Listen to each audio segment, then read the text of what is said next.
India বাংলাদেশের মতো দেশে যেখানে নেতাদের কাকা মামারাও ভিআইপি ট্রিটমেন্ট পেয়ে থাকেন, বিদেশে গেলে সরকারি টাকায় 5 স্টার হোটেলে পয়সা ওড়ান, দামি গাড়ি চড়ে বেড়ান, সেইখানে উরুগুয়ের প্রেসিডেন্ট থাকেন একটা ভাঙা বাড়িতে। তার বাড়িতে নেই কোনো জলের লাইন, জলের প্রয়োজন মেটাতে ভরসা একটা পুরনো কুয়ো।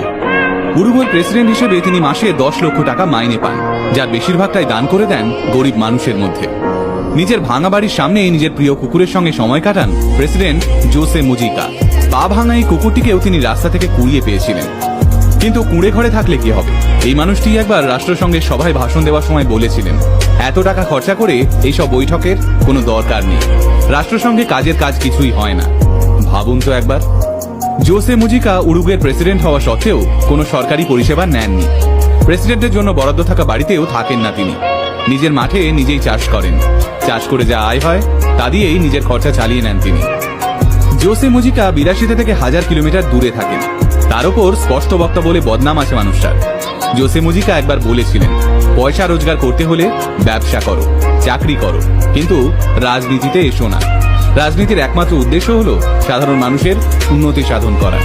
ঠিক এই সব কারণে উরুগুয়েতে দারুণ জনপ্রিয় তিনি। 8 থেকে 80 সবার প্রিয় জোসে মুজিকা, এমনকি বিরোধীরাও তাকে দারুণ সম্মান করে। আসলে খুব ছোট থেকেই কষ্টের মধ্যে বেড়ে ওঠা জোসে মুজিকা। তার যখন মাত্র 8 বছর বয়স তখন মৃত্যু হয় তার বাবার। সংসারের সমস্ত দায়িত্ব এসে পড়ে মুজিকার ওপরে। আবার যৌবনে তিনি ছিলেন তুখোর একজন যোদ্ধা। অন্যায়ের বিরুদ্ধে সববার আগে তিনিই রুখে দাঁড়াতেন। এইভাবেই তিনি সারা উরুগুয়ে জুড়ে জনপ্রিয়তা লাভ করেছিলেন। তিনি এসি ঘরে বসে রাজনীতিতে বিশ্বাস করতেন না।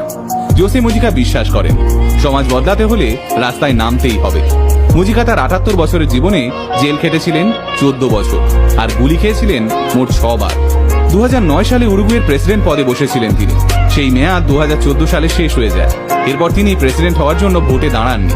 তিনি ভোটে দাঁড়াবেন না শুনে রাস্তায় হাজার হাজার মানুষ নেমে আসেন, অনুরোধ করেন আবার ভোটে দাঁড়ানোর জন্য। সেই সময় মুজিকা বলেছিলেন, বয়স হয়ে গিয়েছে আমার, এবার পরিবার নিয়ে অবসর জীবন কাটাবো। প্রেসিডেন্ট পদে না দাঁড়ালেও আজও উরুগুয়েবাসী এই মানুষটিকে নিয়ে গর্ব করেন। একবার তিনি হাসতে হাসতে বলেছিলেন, আমাকে সবাই দরিদ্রতম প্রেসিডেন্ট বলে। আমার তো মনে হয় দরিদ্র তারাই যারা সারাটা জীবন কেবল